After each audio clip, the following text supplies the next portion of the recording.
So this is basically the last stop in Morocco / Western Sahara, the last stop for the Mauritanian border. And the Mauritanian border was supposed to be one of the most dangerous borders in the world.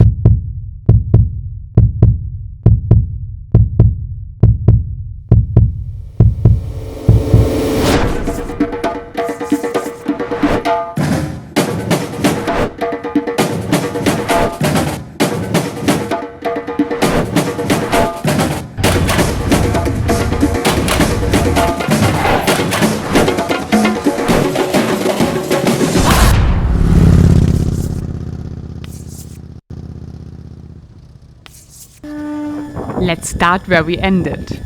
We rented a garage in August and left our motorcycles in Dakhla in the west of Sahara. Our landlord assured us that they will be safe until we return 3 months later, because the tenant of the house is working for the military. We got a little bit worried though on our return because we couldn't find the garage anymore. Turned out the gate had a completely different color than 3 months before. There they are! So we're back in Dakhla, back with our motorcycles, and they will be prepared now for the rest of our journey in the next 2 days, and then we're finally off to Mauritania. Right after we picked up the motorcycles, we went to a local motorcycle mechanic to put the new tires on we brought from Europe.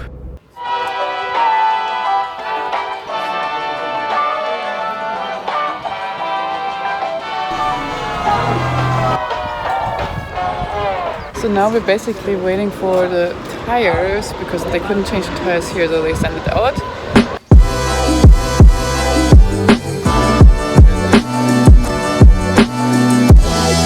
The tire change took the whole afternoon, but I learned a lot of useful things. Please, don't do the following things at home. So this is the oil for the brakes, and that you put here.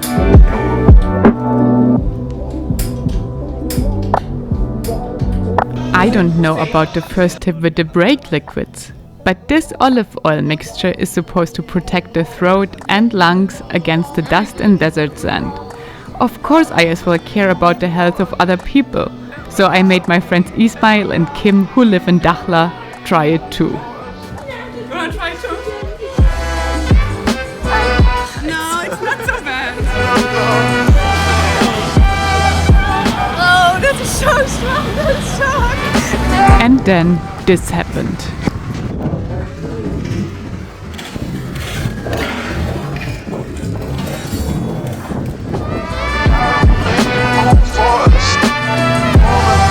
Our motorcycles were ready, but we decided to stay a few more days in Dakhla because I just love this place.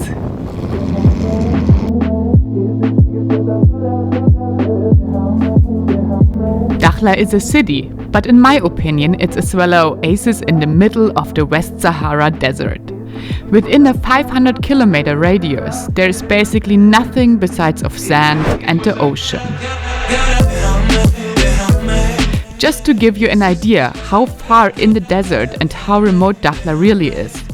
It's about 1,600 kilometers south of Casablanca. The flight takes longer than 2 hours. If you ride a motorcycle, well, it will take you several days.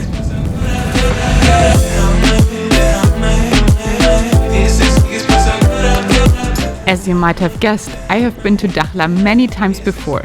The first time was on my world trip in 2016 and I kept returning, because Dakhla is one of the best destinations in the world to do wind water sports like kitesurfing.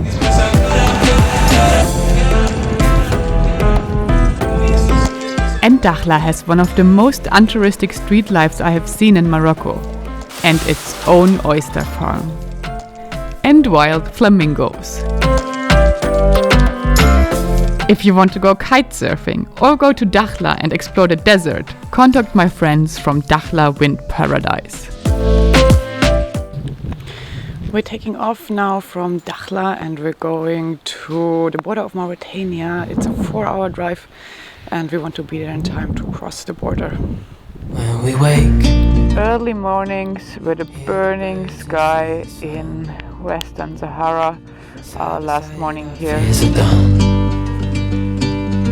Oh, the good times just begun. Most beautiful sunrise, but a lot of rubbish. What we have, let's hold on tight.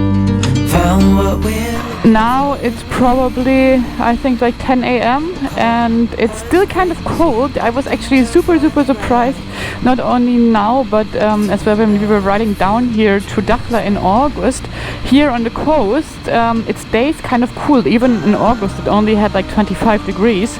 Inland was burning hot, like 45-50 degrees, and here on the coast as well now, I mean, it's November now, but it's still cool, even though we're in the middle of the desert.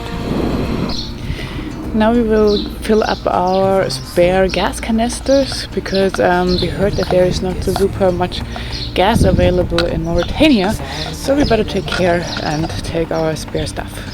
no limit to what we can do.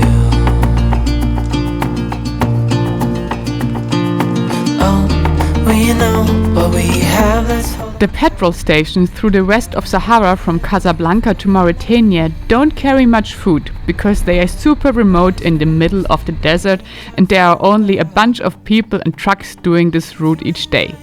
But a pretty safe tip is to ask for scrambled eggs.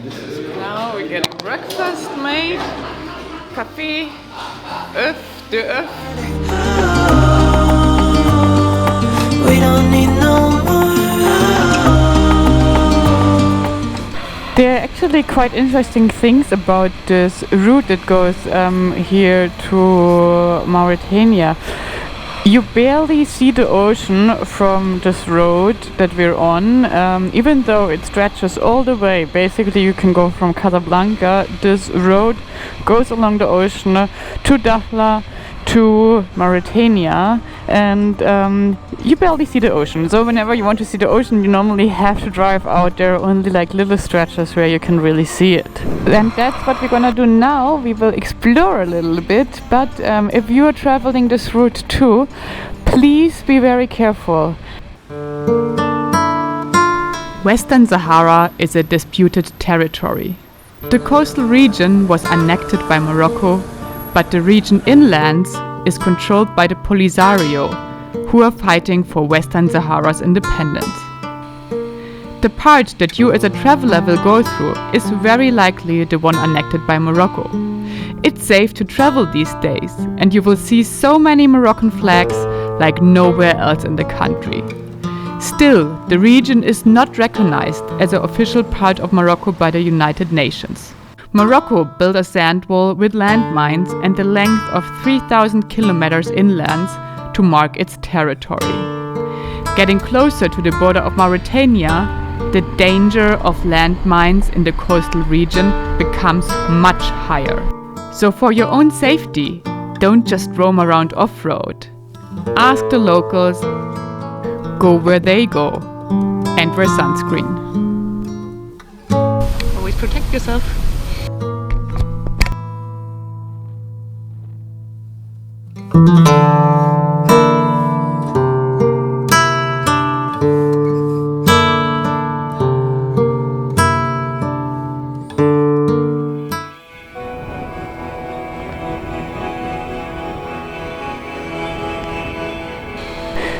Before we went on this trip to Western Sahara and now to Mauritania, I was actually a bit worried that this will be an all sandy ride in the sand road, but actually the tarmac here all the way to Dakhla and as well now to Mauritania is, I mean, here it's now getting a bit more bumpy, but it's kind of perfect and very good.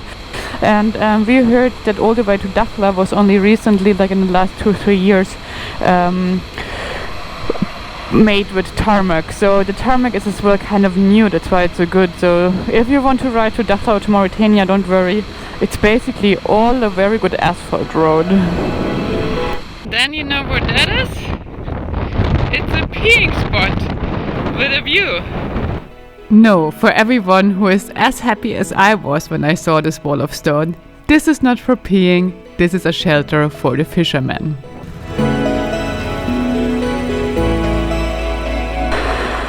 Oh no, and here we go, the next checkpoint. That's the only a little bit annoying thing about this route. There are a lot of checkpoints and they always only stop you short, but still annoying. You see one of those behind me and like here, and they basically couldn't show a passport and then they went to go. Ah, thank you. Sometimes they stop you short, sometimes a little bit longer.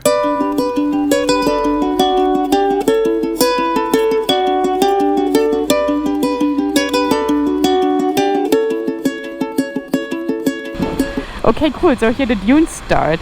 Actually, you have to be quite careful. I would like to go on one. I'm not so sure if I dare to, because our friends in Dakhla warned us that all the region here to the Mauritanian borders, there were a lot of landmines, so you have to take care.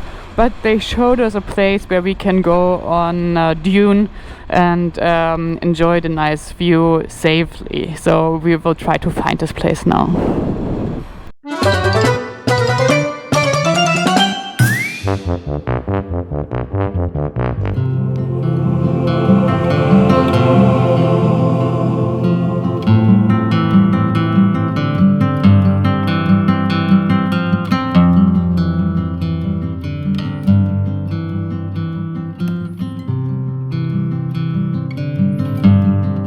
This is for everyone who always wanted to see me walking down a dune elegantly.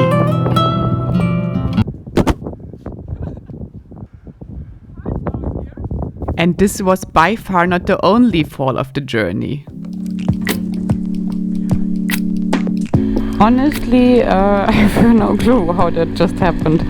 I think it's always because I'm looking so much on the landscape and I tried to stop and I just didn't look where I would stop, and then the bike fell, so it was not a bad fall at all. And of course I didn't tape it on video somehow. I never do. We will see if I will manage to put the camera on once while we're on this trip when I'm falling, because that happens every now and then. And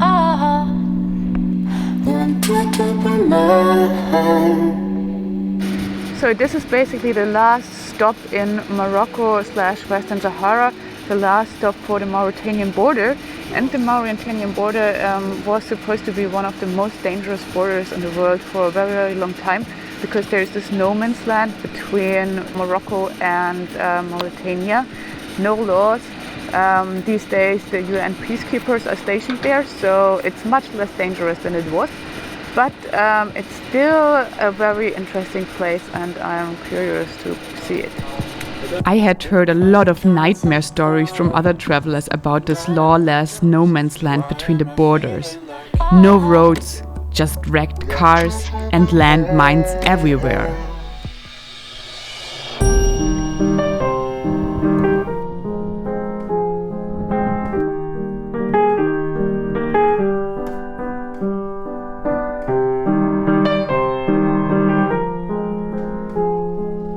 So this is no man's land. That's the road between the border.